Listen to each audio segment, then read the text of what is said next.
Welcome to The Craft. I'm your host, May Globus. This podcast is a collection of intimate conversations on artistry, mastery, and life with talented, passionately curious creatives and entrepreneurs. Most are dear friends, some are those I've admired from afar. I hope you enjoy these conversations, this exploration of the humanity that connects all of us, as much as I do having them. Thank you for being here and for listening.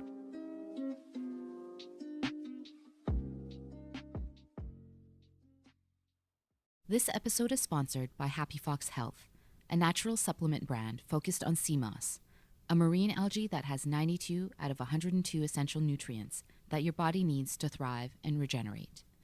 I've used a number of their products and found it's really given me clarity of mind. Visit happyfoxhealth.com and use promo code THECRAFT for an exclusive 15 to 20% discount off your first product purchase. There's something about the energy of Dario Phillips that makes you feel instantly comfortable, like you're hanging out with an old friend. The co-founder of Slowtide started his career simply by following his interests before landing firmly in the action sports industry, leading marketing at Quiksilver and HUF. He was born in Toronto in a big family with 5 kids. His father was successful in the development industry for a time, while his mother was a wonderful free spirit. Dario did most of his growing up in Vancouver, however, where he found himself deep into sports, skating, and snowboarding. For the first part of his adulthood, he followed his own path, working retail at the boardroom, being a sous chef and whistler, surfing in Australia, working in bars for his uncle, and doing a DJ stint in Barcelona. After launching a maps company during the 2010 Olympics and landing a position at Color magazine, he found himself doing marketing at Quiksilver and then HUF, before launching Slowtide with his friends and business partners, Kyle Spencer and Wiley Von Temsky. In this conversation, we explore his unconventional childhood, how the unconditional support from his parents shaped him, learning the art of negotiation from his father and how he's applied that to business and personal life, his chapter at Quiksilver, what you have to understand about an athlete's psychology when developing brand relationships with them, how Slowtide came to be, what he hopes for his children, and much more. Please enjoy this conversation with the whip-smart and charismatic good human, Dario Phillips.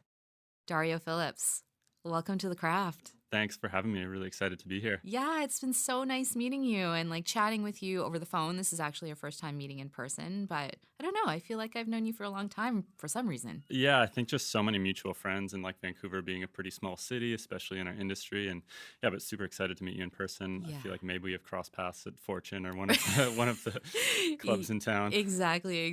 And I've heard so many good things about you from so many of my friends. So yeah, it's a privilege and an honor to be sitting down with you. Yeah, I appreciate the kind words. Excited to get into it. Yeah. So how does it feel to be back in Vancouver? Because you're mostly in Costa Mesa. Yeah, it feels really good. Yeah, especially now during the summer. I split my time between Tofino, BC and Costa Mesa, but it's really nice being in Vancouver. All my family is here, a lot of friends, just is such a bike-friendly city. I mean, especially these past couple of days have been amazing. Yeah. We're having a pretty good summer right now.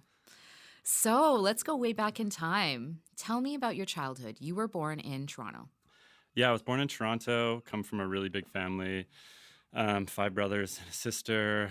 And yeah, my mom grew up in Vancouver, and she grew up on the east side of Vancouver. She comes from also a big family, 8 kids in her family. She was very entrepreneurial in herself and grew up in the early 70s. She had a plant store on West 4th called Pots and Plants, and she was into pottery making as well. And she later became a model and moved to Toronto, and got kind of cast on the street in Vancouver actually, and her first gig was for the Hudson's Bay Company, which was a commercial for the Hudson's Bay. And she knew she needed to move to Toronto to make it, and she moved to Toronto and did a little modeling there, and then started a little cafe with her friends. And my dad had grown up in Toronto and was really into real estate development, taking heritage buildings and developing them and kind of turning them into loft spaces and really just transforming communities through that perspective, and very entrepreneurial spirit as well. And they had competing restaurants down the street from each other. And they both each had a kid before they had met, my brother Milo and Bryce, and their kids went to the same preschool, and they had a party together and hit it off, and kind of the rest is history. But Yeah, growing up in Toronto, I mean, we left Toronto when I was about 7 years old, went to LA, and then I truly grew up in Vancouver. I think like Toronto is where I was born, but I don't really see it as like my childhood growing up. I have some experiences there, and but yeah, Vancouver is really where I Mm. learned a lot about life and just had my childhood. Mm. Tell me more about what your mom and dad are like as personalities and people. Yeah, I mean, they're both my mom, like growing up on the east side, and her dad was a longshoreman, like pretty poor family, but just like, yeah, having a big family and being like very competitive and very driven. My mom's always been a very driven person, and my dad being very entrepreneurial from the get go, just being having so many siblings. Like me growing up, he would push us into like delivering newspapers for the courier, like take us to different garage sales. And I think I mentioned this on our prior call, but he would bring us to a garage sale, my brother and all my siblings, figure out what we'd want, give us less money, and help us show us to negotiate a deal. So I if love like say I that. wanted a toy car or whatever, they say $10, he gives me five and say like make a deal. So I think just encouraging entrepreneurship from a young age, whether it's like selling baseball cards or like making perfume, like even from when I was like 7 to 8 years old, I was always had like some type of hustle, and it was very encouraged too. And definitely like lifelong lessons on like not giving up, and like I think even just his perspective on like picking up the phone and that like connection to people versus this day and age, like lots of emails, and just like the personal connection and the emotional connection is so important. And like his perspective of there's not really a no, it's more of a not now, like the persistency of like, oh, they didn't answer, like call them back. So Yeah. um, definitely learned a lot from him. Yeah, yeah. It sounds like your parents were quite supportive of everything that you wanted to do and pursue. How do you feel that's shaped you now that you're an adult looking back? Yeah, I mean, it's amazing to have the support and also just the amount of freedom they gave me. I think that comes with having a lot of kids. You like literally can't be that strict. I mean, it was just like having all these siblings. We just like run in the park barefoot and like go be wild. And I think that's part of the reason I'm raising my kids in Tofino. Like, I want to them to experience the nature and the outside and just like the freedom of it and figuring things out on your own. And just getting into like skateboarding at a young age, that's what I love so much about it, was like the independence of like getting on the bus for 75 cents, and like your only worry was like getting a Slurpee that day and like skating around UBC or wherever it was. But like life was good, and the independence of it, like, I really drew me to it. We were chatting earlier, and you were talking about. Sounds like a lot of your siblings, in you obviously are quite athletic, and there's some competitiveness, but healthy competitiveness in sports. Yeah, no, I think like the competition within family and within just life in general is important. That's what helps gives you the drive. I mean, the family competitiveness is pretty crazy. Like playing tennis with my brothers, and just sometimes our emotions take hold of us, but definitely concentrating on taking deep breaths and balancing the competition. I mean, for me, my brothers are really into tennis now. I'm more into skateboarding, surfing, snowboarding, kind of like the runt of the family, but trying to keep up with them is definitely motivating to be like, okay, I need to stay on top and try to keep up with these guys. Oh, for sure. And I know that your parents split, and I'm just curious to know what was that like for you when you were younger and witnessing that happening. I mean, it happened when I was probably, I think I was 9 years old when it happened. And I think like having so many siblings, it was hard to really even process it. But my dad was still very present and around. And I think I mean, we lived with my mom, but my dad would kind of take us on Wednesdays and lots of weekends and adventures. He had a super old Mercedes station wagon, and we were like, all my friends were welcome to like hop on board, and everyone would just pile in the car. We'd hear his car coming from like blocks away because it was old diesel. And yeah, it was. I don't think it was a negative thing. I mean, I didn't really dive into it, but my dad was a real estate developer in Toronto and did really well in the early '90s and lost a lot in the early '90s and kind of rebuilt himself. And I think that was challenging for him for sure. But then like his positive attitude and how he like got through it and made himself back, and then it not really phasing him too much was just super important lesson to learn. And Yeah, I don't see it as a negative aspect, really. I think Hmm. long term they weren't really meant to be together. Yeah, and you often hear when people get divorced, it's like, well, wouldn't you rather see both your parents happy than together, happy separately than miserable together? And so, yeah, Totally. it's maybe sounds And I think like that. it also like led to my mom doing other things too. Like she got into portrait photography when she was in Toronto as like a side project when my dad was doing real estate. But then she did it a little bit in LA, and in LA they had LA Parent, which was like a parenting magazine where she would advertise her photography. And when she came to Vancouver, she's like, oh, there's no parenting magazine for me to advertise my photography. So she started BC Parent Magazine. And this was like a mom with her 7 kids and like starting a parenting magazine on the side, still doing portrait photography. It was pretty amazing to see what she could create and just like inspire us through that. Mm-hmm. So that was always, just inspiring to have a mom like that. Mm. I'm really curious. I know that you said to me that your dad taught you guys the art of negotiation. And my question is in 2 parts, just because I'm curious about this. But to you, what's an essential thing to remember when negotiating something in business?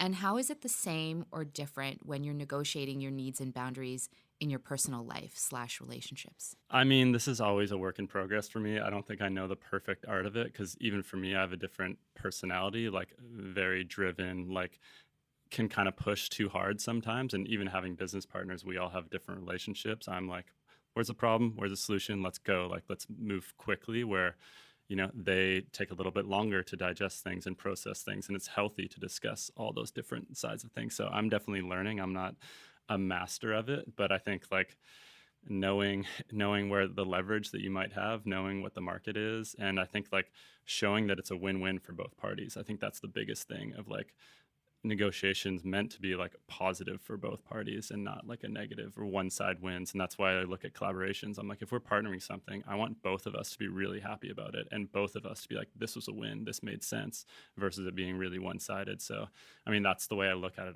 way more now than historically. As just as you get older, you become a little more wise. Mm-hmm, mm-hmm. And you'd apply the same thing when you're negotiating things in your personal life too? Yeah, for sure. I mean, personal life I think is more encouragement to each other, I guess, with my wife, and yeah, just trying to encourage and like put yourself in the other person's shoes, like being more empathetic and understanding where they're coming from, I think is super important. Also just like being in nature. I mean, my wife Laura and I, like, it's so important for us now to like take a walk in the woods in the morning and just like feel grounded and to like just take a moment to like stop, because life is so chaotic these days with work and social media and kids, and there's just like so much going on, and the importance of just like stopping and taking a deep breath and being in nature and experiencing the ocean. And like that's really been my draw to Tofino, and like it's such a special spiritual place. And yeah, I definitely appreciate that in my life more and more. Mm-hmm. Yeah, I agree about Tofino. And yeah, I feel like in our last conversation, you'd mentioned that you're like, even if I can just touch a tree. And yeah, there's something about being in nature, but also like really deeply connecting with it, not just standing there, but like really getting your hands in connection with it. So I think that's really beautiful that you do that. Totally. Yeah, that's been kind of like a new sort of revelation for us, and I think it's all about routine. It's similar to everything. It's like the routine, and the more and more you do it, the more it just becomes part of your life. I was reading that Mm-hmm. book Atomic Habits recently, and just like the small steps, the more and more you do it, it becomes easier and easier. You start with 1 push-up, then 2, then 3. It's like just compounds itself. Yeah, I feel like too when you do that, it's like these little small builds of confidence too. Like every time you do it, you're like, ah, I can do it, and then you do it again, and then it's just this like cumulative effect of confidence. For sure. And then you really see the benefits of it as well. Mm-hmm, for sure. So tell me about what you were like as a kid. I was very energetic, sort of a troublemaker, not really a rule follower, kind of the runt of the family. But yeah, really outgoing, always up for opportunities and trying new things. I think my parents installed like trying new things is super important, and like not getting stuck in like the same old boring routine. But yeah, I mean, I got into played every sport as a kid, played baseball, played soccer, played football, played a lot of different sports. I was born in December, so I got like bumped up to like the older leagues too. I remember I played West Side Warriors football, and I was like the smallest player on the team and just got absolutely destroyed. We actually played halftime of the BC Lions game, and that was like kind of the highlight. I think I really just liked the equipment, like putting on football gear, and I was like, oh, this feels cool. Yeah. But I was not a football player at all. But yeah, then I got introduced to skateboarding and snowboarding, and that's what I feel like really changed my life in terms of the independence of it, and that it was just about you, and like the practice and the determination and the more and more, and then you kind of hit a spot with, at least with skateboarding, you're like, oh, I understand like how these tricks work and how my foot placement can be. And skateboarding is a culture, especially living in Vancouver. It's such an inclusive sport. Just like everyone's so involved in it. I just love that. Doesn't matter what like socioeconomic background you're from or like what neighborhood. Like I had friends from Maple Ridge or just like all over, and we just would meet and skate, and it was just like nothing else mattered. Mm. Hmm. Yeah, and I guess it's awesome at that age too to have some kind of camaraderie with other people and to Totally. be able to carry that through the rest of your life. Totally. And like peer encouragement, that's people in the similar age, not having a coach and like having kind of a little less, not way less competition really. Like you wanted to do it for yourself. I mean, there were like video parts, and this is obviously pre-Instagram and all that stuff, but we would still film a little bit on the side.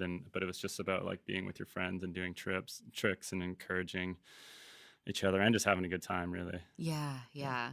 I'd love to start exploring your career, though. Fun fact: your uncle is Tommy Chong, which is pretty awesome. Yeah, he is. He has an incredible amount of stories. He's lived an incredible life. Definitely influenced my mom, and I guess like my mom's sister is married to Tommy, and that's part of the reason my name is Dario. Like the eclectic names, and my parents growing up in the '70s, definitely influenced him, and yeah, he's had a big influence on my life as well. What would you say you've learned from having him in your life?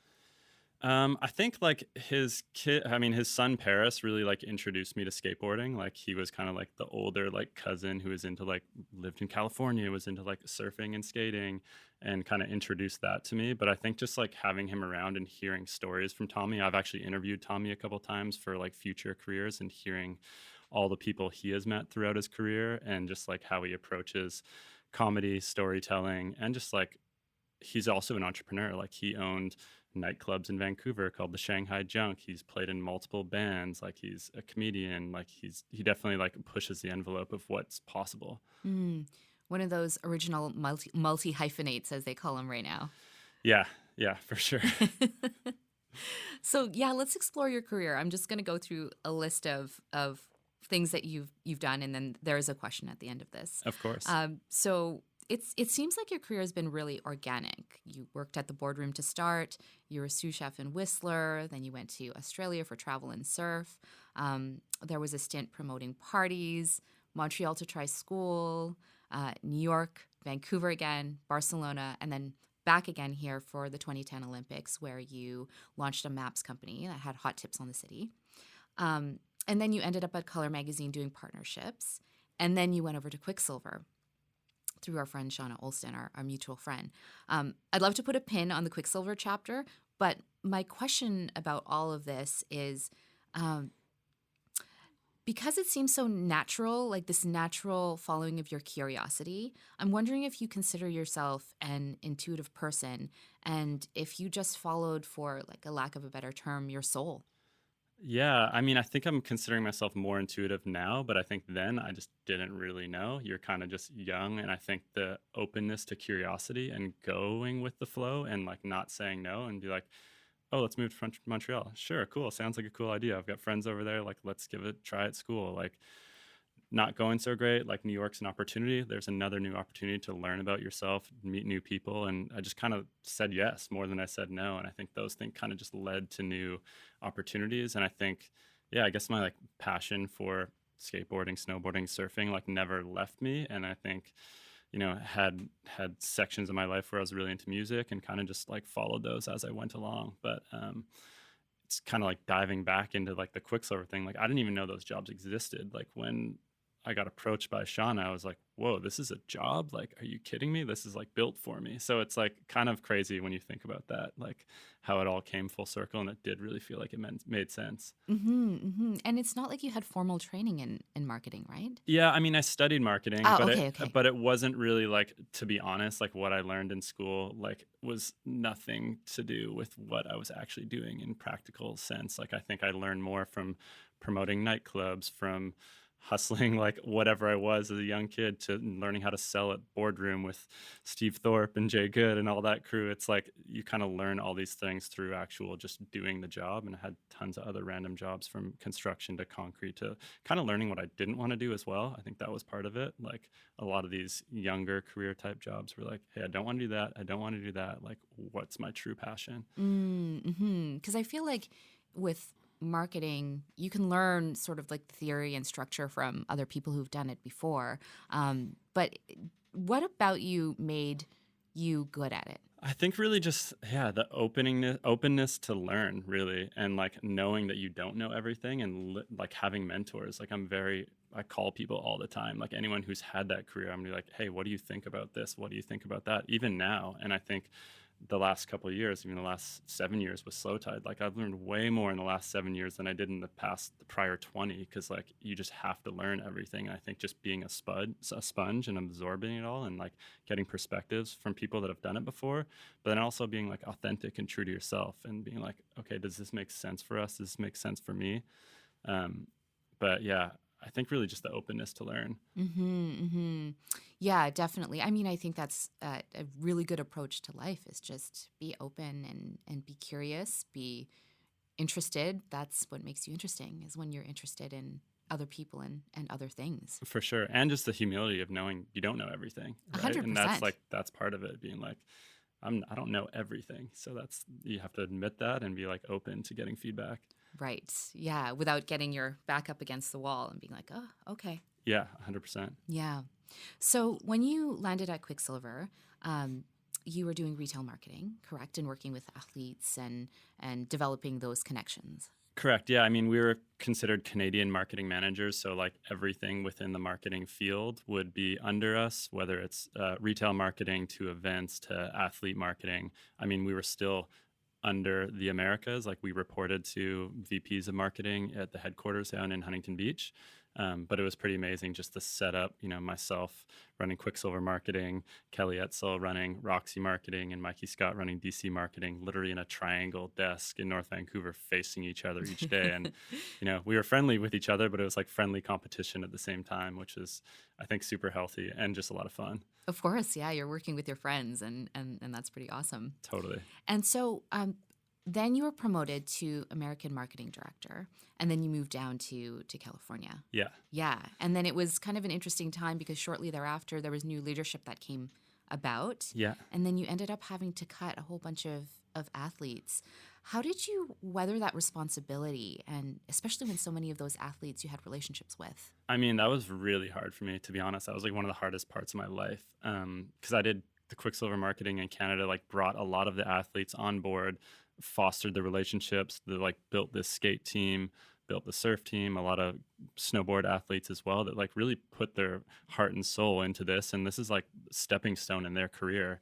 And for me as a marketer in the action sports world, like to make it in Canada, you kind of like, I hit my pinnacle of being a marketing manager. You couldn't really become a director at a VP in Canada. You had to move to the US. So it was kind of the dream of mine to be like, oh, if I want to keep moving and keep learning, I need to make it to the US. So I was trying to obviously impress my bosses in the US. And like, I think being entrepreneurial, I did a lot with a little, and like really made them recognize the importance of Canada, like doing these surf trips and really promoting cold water wetsuits and doing these skate tours throughout the country on like really low budget, shoestring budgets. And like, whoa, this guy Dario, this Canadian, like look at all these stuff he's doing. And he's like not blowing millions of dollars, like let's bring him up. But yeah, right when I got my work permit to move down to the US, I got a call, like had got rid of my apartment, just like everything, like a week prior to leaving. A new CEO came on board, and they were cutting 170 athletes globally. I had to cut about 35 athletes, pretty much every athlete in Canada. And this is a week before me moving down to California and changing my entire life.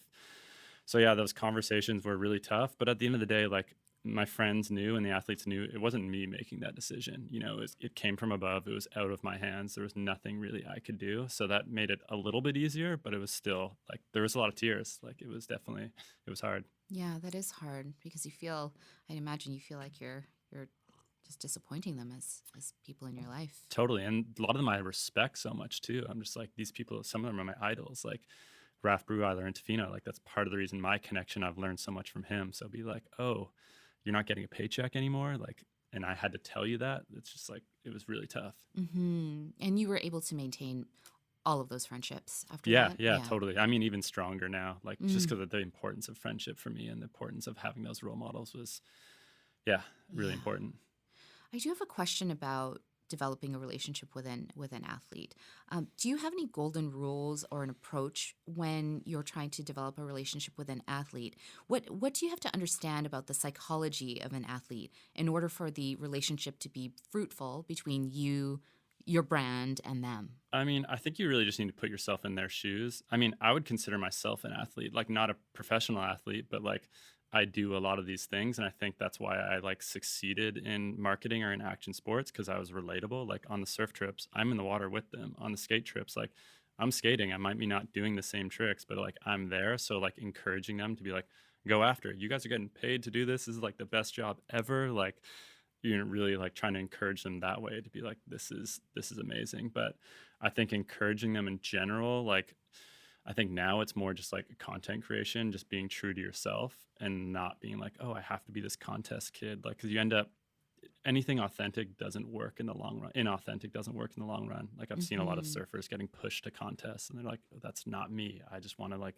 film video parts and adventure and like showcase my love of going to new destinations. And that's very marketable. Like people see through stuff that isn't true to them. Most humans are wise to that inauthenticity. Totally. Yeah. Especially now, like more and more, just because so much you put yourself out there, like through social media, it's like you can kind of see through it a little more. Yeah. And after Quick, you went over to Huff. Tell me about that chapter. Yeah, so that was really cool because I mean, at Quick, I was really interested more in skateboarding, but it was like skate, snow, surf, it was everything. And Huff was like a true skate brand. And my friend Cody hit me up as he knew stuff was going on at Quiksilver and was like, hey, there's an opportunity to come over here. And I mean, me looking up to Keith Huffnagel and everything he had built and like really getting down to skate marketing. It was definitely a skate brand, like operated very different than Quiksilver. I mean, we would get to the office at noon and leave at 8. So it was just like, it was like a skater company. It was really big. But they needed a lot of structure and really needed to like figure out how to run a marketing department. Like they didn't have a printed catalog prior to me coming on board. There was just a lot of things that like you kind of just needed to like scale as a company. And it was super interesting. But like, as I was there, I saw a lot of dysfunctionally internally there too. And like what happened at Quiksilver, and the writing was kind of on the wall to be like, Dario, you need to do your own thing. Like just the entrepreneurial thing just keep coming up to me. And I was just trying to like tap on the idea, like what should I do?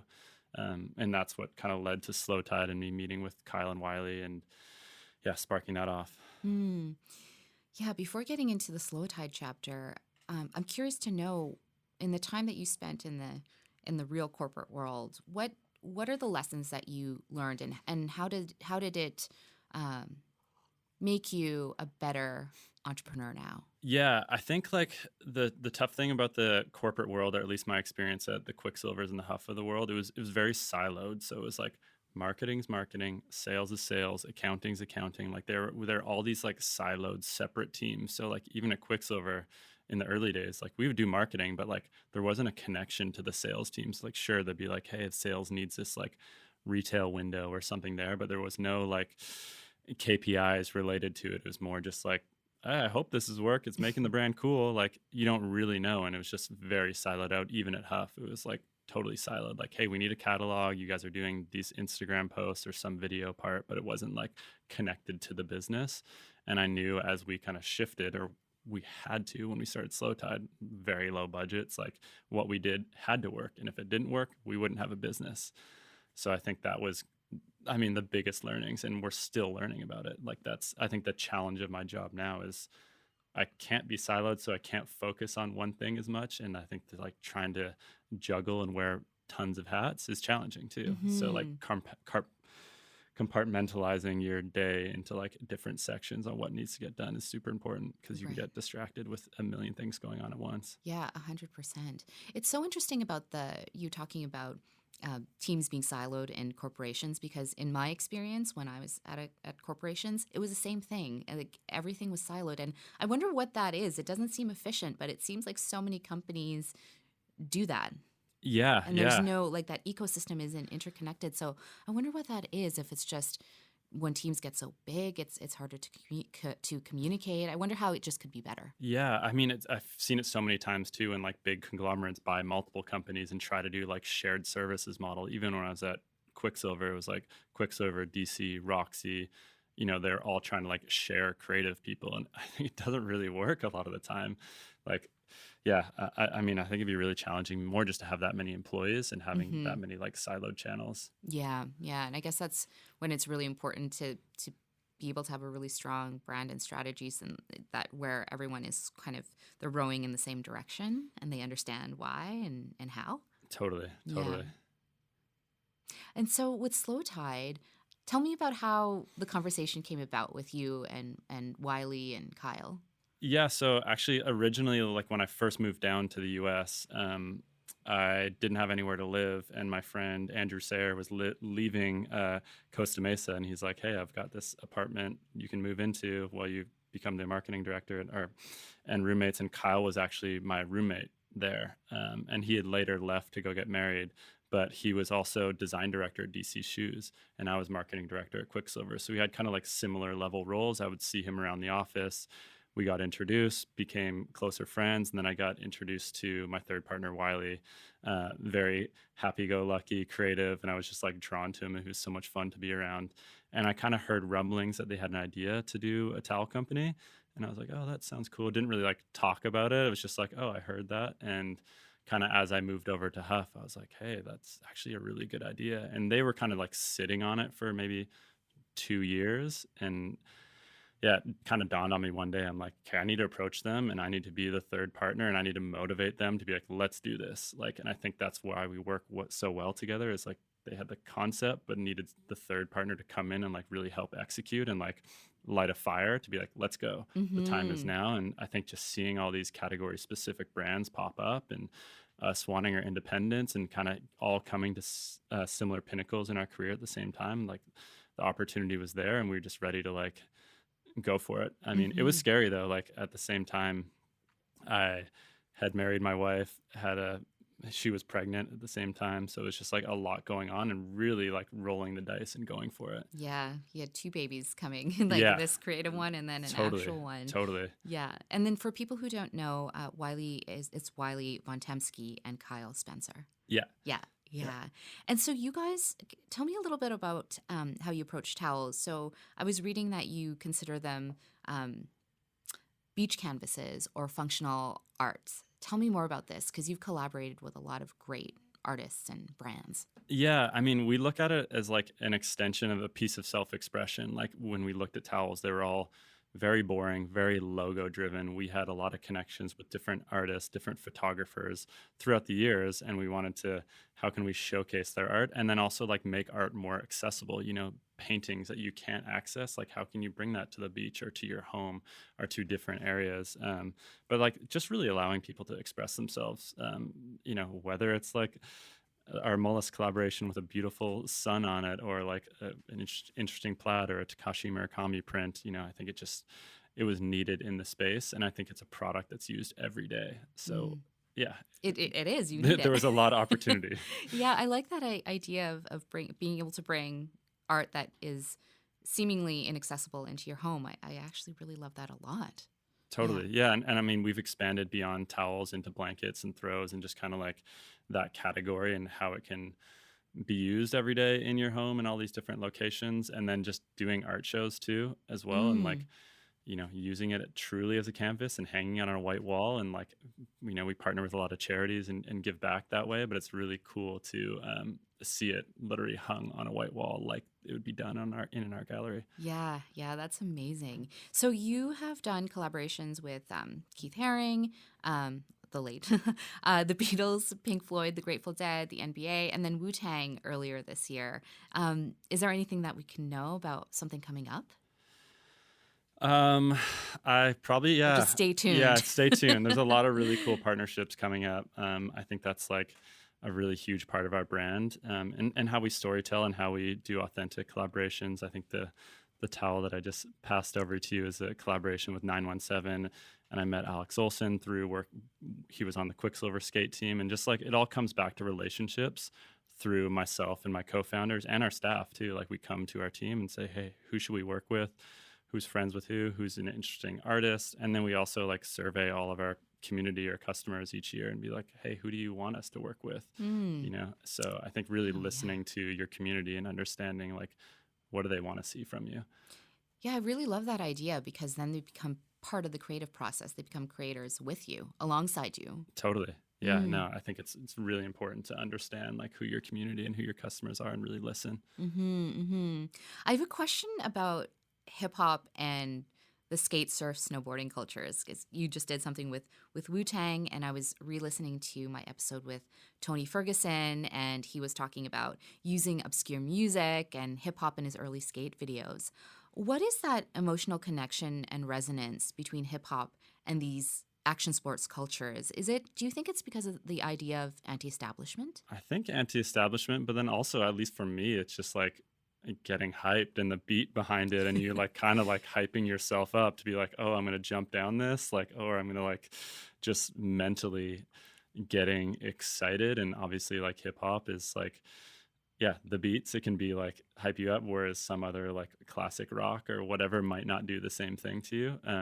But yeah, I think that was like, I mean, for me now, like I listen to more like rock and blues and bluegrass, but when I was like skating, it was much more into hip hop, more 90s hip hop. Even when I was DJing back in the day, it was more like 90s hip hop and funk. But I think just like the energy it can give you, I think is yeah, maybe the connection. Yeah, this is very true. I wanted to ask about, when I was doing research, it really stood out to me that you guys are a very conscious business in terms of sustainably sourced material, working with organizations that oversee environmental compliance and fair trade wages. This seems to be quite a core pillar for you guys. Yeah, yeah. And I think a lot of that credit is to my partners, Kyle and Wiley, who handle a lot of the production and the sourcing. Just super important to have a well-rounded team and to like have those pillars as a brand to like be able to do good. More on my side of things is a lot of partnering with a lot of nonprofits and how we can give back and how we can promote the arts and promote ocean inclusivity. Like getting people more people into the water and just like experience what we've experienced, because I feel like we live a very blessed life and want to be able to continue and share that love. And going back to your partners, I'm wondering what have you learned from each of them that has made you a better person and better business partner? Yeah, I mean, both of them, we all have very different personalities, and I think just understanding that over the years, and I think like we can move on after like we have an argument. And I think arguments, not necessarily arguments, but confrontation is good. It's healthy. Like you need to talk through things. You're not always just going to agree on something. And I think understanding that we all love what we're doing so much, and it's all of our babies, and like failure is not an option kind of thing. But then also just for me, like patience and understanding, more empathy and like understanding where they're coming from. And then them understanding me and how I operate and how we operate together. And like, we couldn't be here today if it wasn't for us as a team. And I think like really appreciating each other for that. Yeah. And knowing that we'll get through it together. I think like we've gone through so many ups and downs, and it's like the fact that we're like still here and going is like an achievement in itself. Yeah. You pulled through all together. Yeah. When you look at the skate, snow, and surf industries right now, what have you observed about them that's different from when you started in it, good or bad? Yeah, I'm trying to think. I think the best thing about it is they're more accepting in general. Like I think all three, it used to be like if you're a skater, you're just a skater. Like surfing is lame. If you're a snowboarder, like they didn't really cross over. And now like skaters are going snowboarding at Seymour and vice versa. Like I just did the Marie Francoise West Coast Triple Plank, which is like a skate, snow, surf contest on Vancouver Island. And it was just amazing to see the amount of people like encouraging each other from all walks of life, but then like skating, snowboarding, surfing. And it was just like all about board sports in general. I think that's like way more open than it used to be. It kind of used to be like, skating is the cool thing. That's what everyone looks to and wants to be like the cool skater. Like surfing was like pretty jockey. vibes. And like snowboarding was also just more like you have to be rich to snowboard, affluent Mm. essentially, because the barriers to entry. Like skating, all you need is a board and a piece of concrete. Surfing, you need to have ocean accessibility, generally a good surfboard, be a good swimmer, and snowboarding, you need to afford a lift ticket. So I think it's nice that you can like start with skating and then get introduced to some of the other sports as well. Mm. With the next generation coming up, of athletes or just kids that are doing these action sports, what do you admire about them? I mean, how good they are at such a young age. It's crazy how like, I mean, they just, because the sports have progressed so much, they like see what's achievable, and it's mind blowing what people can do on these things. So like their level of what they see is like, oh, that's possible, like I can do that, and then they can push it even further, which is really cool. And I think just like this day and age, as young kids, how accepting they are to like all walks of life and all cultures, and like including everyone. And it's so important, and it's really amazing to see, Hmm. especially in these sports.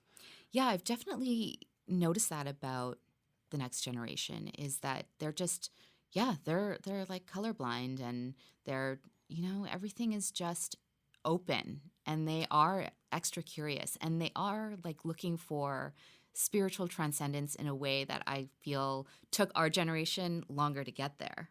Totally, totally. Yeah, I think being open to it, even my younger brother Dante, he's just like so tuned in to like, you know, spirituality and self-help, and have a balanced life, and work and play, like all that balance is just so important. And the fact that you can work remote and like work hard and get things done, but then like you can travel and read and like do all these things at the same time, where I feel like it used to be a little more difficult when you're like stuck in the office. Like I'm in the office from 9 to 5 or 8 to 6 or whatever it is. Like it's a little bit more open, especially with the remote work schedules these days. Yeah, for sure.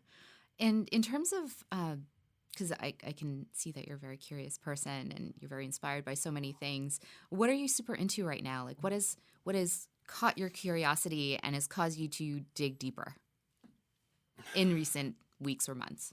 I mean, I think just like me being happy as a person, I think just like health and like getting a good sleep and starting the day off right, like that's been super important. I definitely like have felt that recently, of just like the importance of a good sleep, and the importance of like starting the day off with like less distractions from social media, and like spending time with my kids. And like that's been interesting to like even listen to podcasts of how like successful entrepreneurs have their balance, and like the blend between that. And then like I think working with a team and like being a better leader has been like trying to learn more about that, and how do you inspire the rest of your team, as we're like hiring more staff, and just like having a bigger community in general, trying to learn how to inspire and how to lead. But then in terms of like sports in general, I'm still skating, like I still surf most days, and trying to like learn and progress at that. And introducing my kids to those sports as well, which has been pretty fun. Like we live across the street from the skate park, so my son Remy is really into it. My daughter Bowie is really into surfing, so it's like it's amazing to be like, oh, in a couple years, like I can do these adventures and just go with them, and they're my like sidekicks. Yeah. It's a dream come true. And they can push you or they can teach you too. Totally, Yeah. totally. Did you, in terms of what you were just saying about, just, finding what makes you happy, was there a moment that happened where you were like, oh, I've got to re-examine this? Or was it just a gentle, natural, maybe in just aging into this phase of life? Yeah, I think aging, but then also just like seeing what other people are doing and listening to podcasts. I mean, I'm truly inspired by this podcast, your podcast, and what you're doing, and hearing other people have their stories and their tips. Even my business partners, like Kyle's really on like a regimen. I'm like, hey, what's your morning routine? He's like, well, I wake up, I do yoga for this amount of time, like I have my cup of tea, and I'm like, that inspires me, because I'm like, okay, he's on it. So I think just leaning to other people and seeing what they're doing, Mm. is definitely kind of, yeah, where I take the inspiration from. Ah, okay. And in our video call last week, I mean, I think I said this earlier, but I couldn't help but observe a certain openness in the way that you approach life, the way that you talked about wanting your kids to be out in nature. You had said to me, the grass is greener where you water it, just your overall energy. And my question is, with who you are in this very moment, how do you try to navigate the world in the times that we're living in? Oh, that's a hard question. That's like a really tough one, because I get similar to me. I get pulled into social media and pulled into looking at the news. Like you try to like build these regiments of like, blocking some of that stuff out. But it's really challenging. I think like being in nature, literally just being in there and going in the woods really helps, and being in the water each day. And like, it's not about catching waves. It's about just being in water and feeling the power of the ocean. And just like, that's my form of meditation. I think I mentioned on our prior call, but just I was listening to another podcast the other day, and it was looking at social media, and it was the WWW approach. What for, why now, and what else? So it's like, why are you looking at it? What's it for? Why are you looking at it right now? Like whether it's 10 p.m. at night, like what, and then what else could you be doing? Well, having good sleep, spending time with my family, like all these other balances. So when you're like, I think that's challenging for a small business owner, especially in like consumer goods and having a community. Like social media is a part of your brand. You have to engage in it, and that's how you help reach other people. So yeah, I think that's definitely like a fine line of how you balance that with your life. Yeah, and I think just in general, I mean, it's a weird world right now. It's like, it's hard to navigate. That's the reality. And I don't think there's like any one thing to do. I think it's just having your balance and having your routine and having a support network, having a good group of friends. And I think I'm super lucky.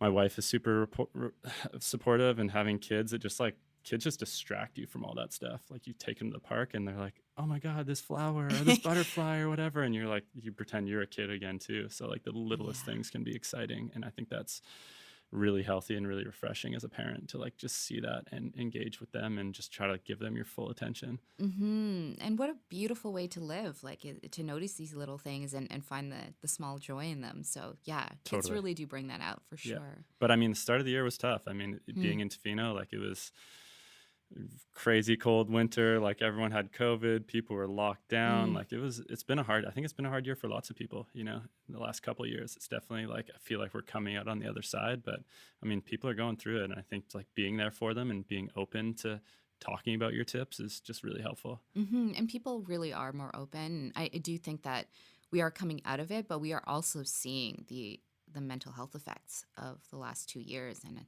I see it across my friends. People are having a tough time. And so, yeah, we all need each other. So we definitely need to band together and yeah. Yeah, This I agree. is I what agree. life I is agree. about, Yeah, is totally. holding each other up when we can. Totally. And that's why these conversations are so important, to like, yeah. Yeah, don't hide who you are. Like just be who you are. Totally. Really. Totally. Yeah. So you're a parent now. And I'm curious to know, what are the lessons that you carry through from your parents? And what are the things that are different from the way your mom and dad raised you that you've changed? I mean, I think kind of just going back to like curiosity and how important encouraging curiosity is, and openness to trying new things. That's what I'm trying to encourage to my kids, of being like, just exposing them to lots of different things to see what they latch onto. I think that's super important. The differences, I guess, I feel like the world was just a little different when I grew up. I mean, just in terms of freedom and what can happen. I mean, I grew up in the Kitts Point Grey area, and definitely like a very safe, affluent area. And like we would just run around like barefoot and like come home whenever, like didn't have cell phones. Like it was just a different time. And now like you're very connected. Parents aren't leaving their kids. I mean, my kids are young, 3 and 6. So I'm not leaving them anyways, but I think you're much more aware of where your kids are and just kind of like the potential dangers in the world. But I think you just can't work, like you never know what could happen. I think that at the end of the day, you just need to encourage them to be independent, and know that they're supported. I think at the end of the day, like as long as they know you love them, like I think they'll be fine. I've been noticing that my friends who are parents have been shifting their language too around their kids to, not what do you think, but how do you feel, which I think is really, really fascinating. Totally. Yeah. I think encouraging those emotions.